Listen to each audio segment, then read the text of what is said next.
Thank you. 9 billion and you. Let's start with me. I'm madly crazy about nature. I walk around when I was young and being busy with my chicken all the time. I was amazed, bringing my leftovers to the garden. Then the chicken ate it.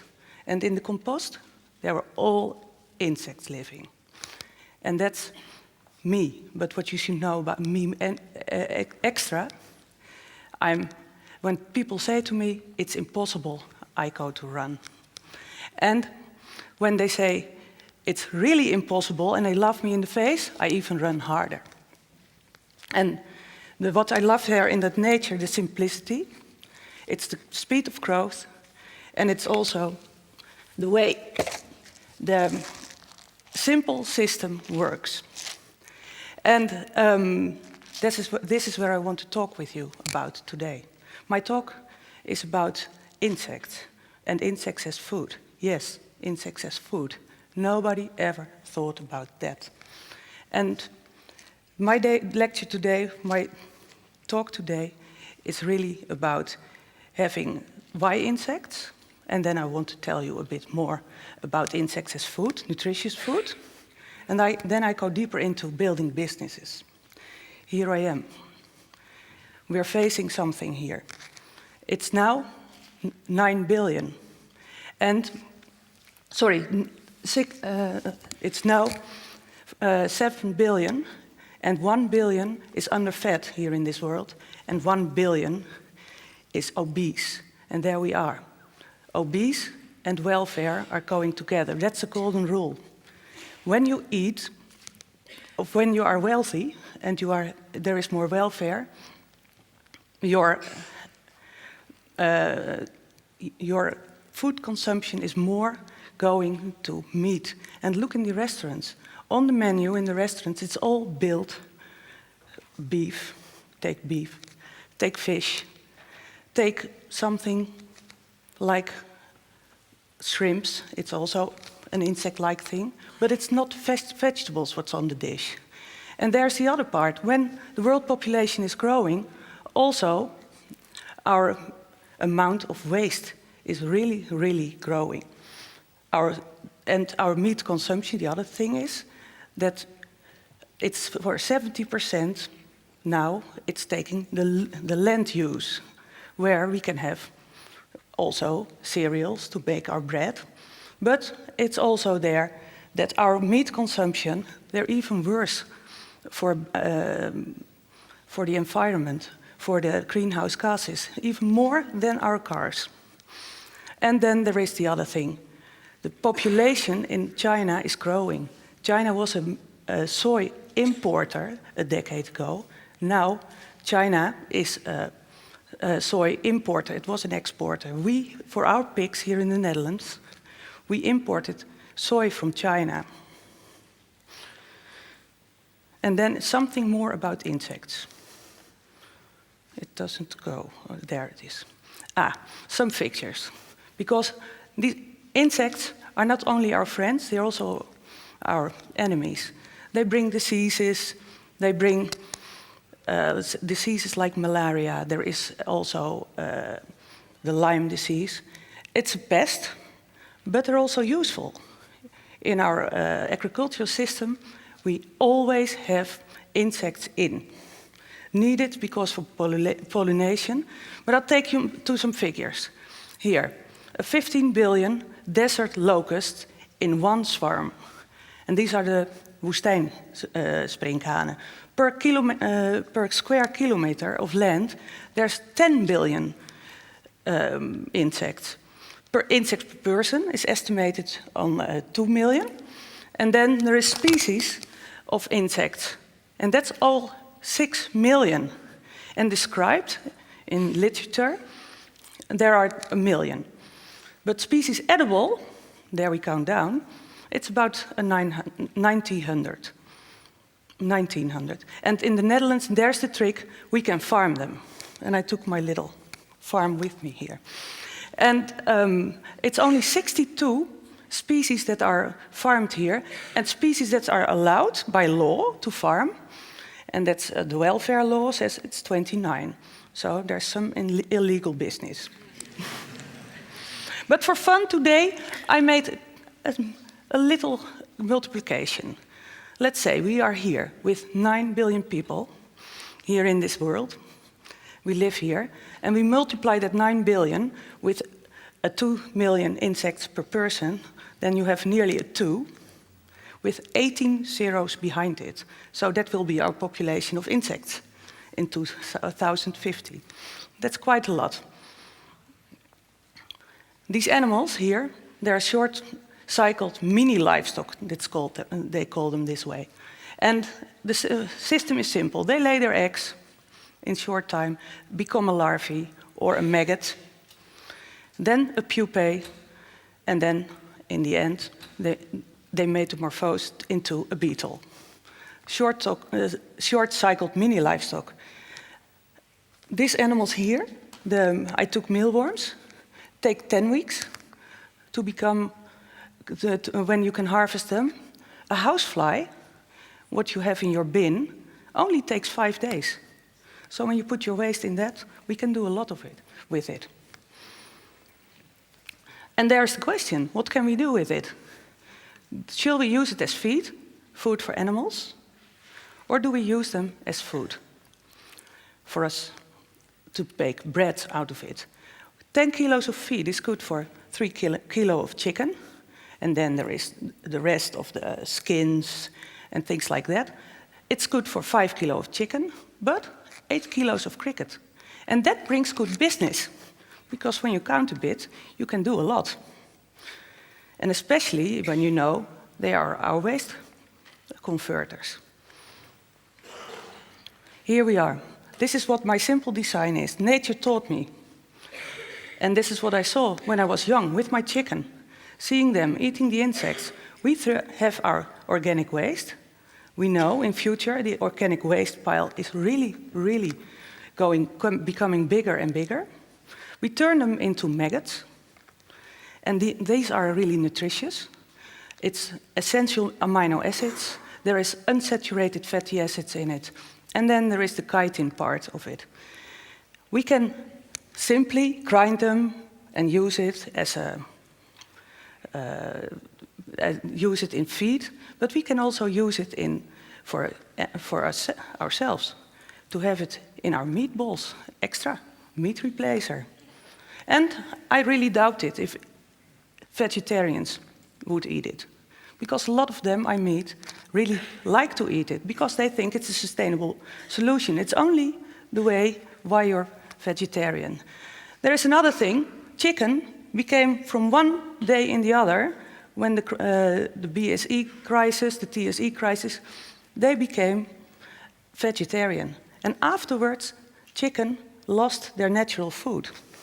It was really like from one day in the other. And the other thing what happened then was that their health decreased, really decreased, and antibiotics came in this industry, this farming. On the other hand, we've heard it today, there is the fish consumption. And nowadays the policy is that fish is coming, farmed fish is becoming more and more a sustainable way of eating fish, but also it is promoted by all our governments. In the end, we have there, again in our circular vision, that the waste out of it can be we consume it and then we bring it again to the insects as bioconverter. Here is our industry we see. It's the same story I just told you, but it is organic waste. Then we put them in large-scale bioconversion. They convert it. Normally nowadays, they are grown here in the Netherlands. It's 16 farms we have. And we bring them as special pet food to reptiles or zoos. But and we have them as food already. That's a small business, I come later to this. But the biorefinery, that's really the part where we can do it. So in this way, we can close the whole nutrient loop. And this is where I really like to talk to you, because that's why I took my whole mealworm farm here. It is about a controlled production environment. People ask always, they think, do we have to take them from our bin? No, we don't do that. I have here And I think the camera will come and I'll show you. Because here we have our beetles. They're in here, laying their eggs in this. That's the simple production system here. And then receive it. And then the animals will be in here, in this box, for 10 weeks. You see them in here. Questions about animal welfare always is, for a cow, we fought for years, a pig, for years, to have a square meter to live in. These animals normally live right upon each other. You don't see them because they don't like the light. They're light shy. And they stay in here for 10 weeks. And here you see, the camera will show you. Oh, is the camera on? No. Can you put it on? Yes, here. There they are, in 10 weeks, and then receive them again, and put them cold in at 4 degrees. You see, they are alive in here, but they don't move. You can keep them cooked for weeks. We can stock them in this way. And then afterwards, there is a problem. We have to kill them. But in nature, what's always happening, it becomes winter. And during winter times, these animals die. And that's what we do. That's the only unnatural thing. We tell them when it's winter time.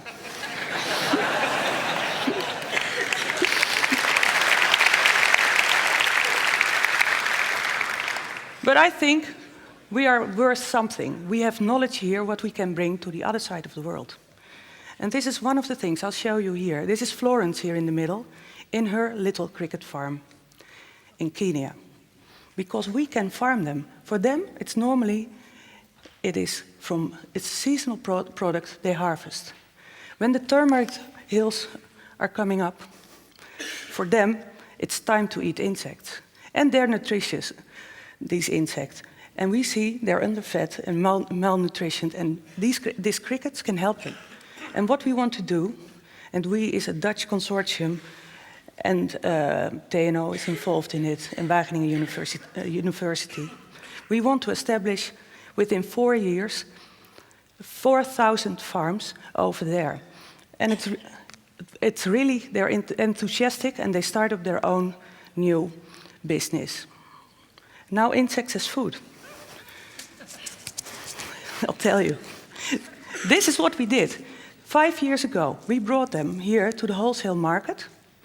And that was the moment we could come and talk to our policymakers. John the Baptist in the Bible, he ate them. So it's not new what we did, but only we need something extra here, because we must be allowed. And there's something in your mind that tells you, your mother already told you, don't eat insects, they're dirty. So that's what we do now. We want to make tasty products. And certainly you will taste today. And there's the question. What's the difference between a locust and a shrimp? It is family somewhere in the arthropods. We can learn from the other side of the world. 80% of world population is already eating insects. In Mexico or in Laos. Laos, the left picture, it's in Laos. And this, on the right hand, you see some cooking in the Netherlands. And it's tasty, I can tell you. Then there is the part of gastronomy coming in to teach people and educate them to eat these insects. So there we go, insects, and there is an insect cookbook. And this is future development. We take out the proteins, and then we make pizzas out of it. Or we use the fatty acids, the unsaturated fatty acids. We have big challenges to go, because this market isn't there yet. To bring our waste to the insects, it's not allowed. The legislators simply forgot to bring insects in legislation and regulatory things. Because when we use organic waste, and we know how much food waste there is, we can simply use it to grow these insects on. And then there are the maggots. What to do with them? Some sorts are not even allowed to farm. And then there is the question, there is legislation about killing animals. How to deal with that? We all find solutions for that. And there is lots of questions coming from society. Is this animal friendly? Now, we're taking a look at that, because when it was a pest, nobody ever asked about that. How to kill an insect? No, boy, we kill them all. It's not allowed to bring them to chicken. Nowadays, luckily, the European Commission, they made an exception for fish and fish meal. But then the business case isn't a good one, because we cannot feed them on the food waste. We have to give them that good feed, what we normally also can eat. And then in the end, we come at the place of the supermarket, where it has to end. And we are so lucky here. Oh, here we are. This is the vicious circle we're in. One side, because this is all handcrafted, it's still not automated, there's the cost price. Labor is a very huge cost in it. And on the other hand, there's legislation. So there are no products, there is no turnover yet, no investments, although there are farms coming up now, good farms, doing big investments in it. And we can scale the technical development. And then when there is products, there will be market demand. And we are so lucky here in the Netherlands to have a good collaboration. We have established 5 years ago the Dutch Insect Farmers Association, VENIC. That was helpful, but at that moment our government could talk to a professional body and could make they could have subsidies and grants for research at Wageningen University, where we have a big program. Last week, 5 years later, a more professional organization, International Insect Center, is established. And the other thing is, we are so lucky to have the Green Deal. Our government really is committed to do lobbying and to really change the rules. That's what we need. And in the end, there is last year, there was in May, the book of FAO, the United Nations Food and Agricultural Organization, about edible insects. First day only, it was downloaded 2.3 million times. And I invite you to download it as well, because it's available as e-book. And that's the next phase, the next stage where we're in. We do not have to prove insects are needed. And next year, all over the world, academics, but also entrepreneurs will come over to the Netherlands to have insects to feed the world, the conference over here, together with FAO. And for this moment, I really believe insects are there, and it's my recipe to feed the world. And they will become big bucks business. Thank you.